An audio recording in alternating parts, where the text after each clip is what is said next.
Hi everybody, how are you? No vídeo de hoje nós vamos falar sobre preposições. Vamos lá? Mas antes, não se esqueça de deixar um like e de se inscrever no canal para sempre receber notificações sobre nossos vídeos novos. Vamos lá?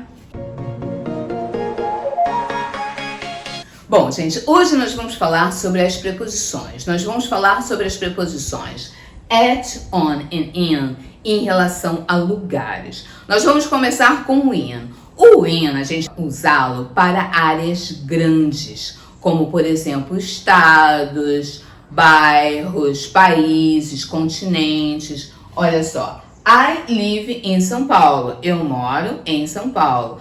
I live in Bela Vista. Eu moro na Bela Vista. Não, Bela Vista é um bairro. Então, aqui a gente tem áreas grandes. Então, com áreas grandes eu vou usar o in. Agora, você reparou que eu traduzi o in de duas formas. Eu traduzi eu moro em São Paulo e eu moro na Bela Vista.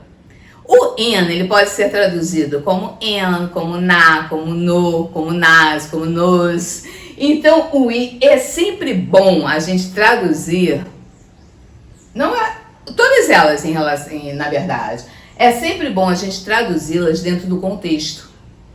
Porque elas não não tem uma só tradução, ele tem várias. Então é sempre bom traduzi-lo junto do contexto. O contexto que eu tô falando é do quê? Junto da frase, tá? Agora, o on, ele é usado para lugares, para áreas que não são nem tão grandes nem tão pequenas. É como se você estivesse dando uma referência. O on, ele é mais ou menos usado para isso. Por exemplo, I live on Ana Maria Avenue. Eu moro na Avenida Ana Maria. Você vê que aqui eu não estou te falando o meu endereço exato. Eu estou te dando uma referência da rua que eu moro, que é diferente. Você não me encontra se eu simplesmente te falar isso, tá? Um outro exemplo, I live on Getúlio Vargas Street. Eu moro na rua Getúlio Vargas. Mesma coisa, eu tô te dando uma referência. I live on Peixoto Square. Eu moro na Praça Peixoto. Você vê que aqui também eu tô te dando uma referência. Então o on, geralmente, ele é como pensar numa referência. Ele não é uma coisa específica, mas também não é uma área assim muito grande. Ele é uma referência, tá bom? E a gente usa o on também para se referir a andar. Eu posso te falar assim, my office is on the first floor. Meu consultório é no primeiro andar.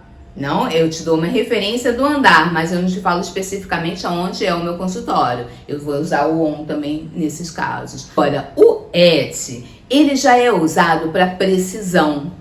Quando eu te falo de endereços, um lugar específico, aí eu já vou usar o at. Ó, um exemplo. I live at 70 Ana Maria Street. Eu moro na Avenida Ana Maria, número 70. Então, aqui eu já te dou o meu endereço específico. Um outro exemplo. I live at 110 Getúlio Vargas Street. Eu moro na rua Getúlio Vargas, número 110. Aqui eu já vou te falar o meu endereço certinho. Aqui, se eu te falo, você me encontra. I live at 4 Peixoto Square. Eu moro na Praça Peixoto, número 4. Você vê que aí eu te dou o endereço, tá? Pode estar incompleto? Pode. De repente poderia ter um apartamento aqui e não se foi falado. Mas se tivesse um apartamento, você poderia botar aqui no finalzinho também. Apartment 3, não, apartamento 3, qualquer que seja. Mas é um endereço. Mesmo que foi incompleto o endereço, é um endereço, tá bom? Você reparou que todas as ruas, não? Todas as ruas aqui, as avenidas, a gente usa primeiro o nome da rua em inglês, depois o que ela é. Se é rua, se é avenida, se é praça. Então, primeiro a gente fala o nome, depois a gente fala do que é. Diferente do português. Em português a gente fala Rua Getúlio. Em inglês a gente fala Getúlio Vargas Street, não? O rua vem depois. E o número em inglês, se a gente tiver um endereço certinho, a gente sempre vai colocar o número antes de tudo.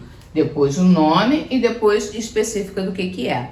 Bom, gente, agora nós vamos ver as preposições em uma pirâmide. A base da pirâmide seria o in. Por quê? Porque o in a gente usa para áreas grandes, não? Lugares grandes, superfícies grandes. Então, cidades, estados, países, bairros.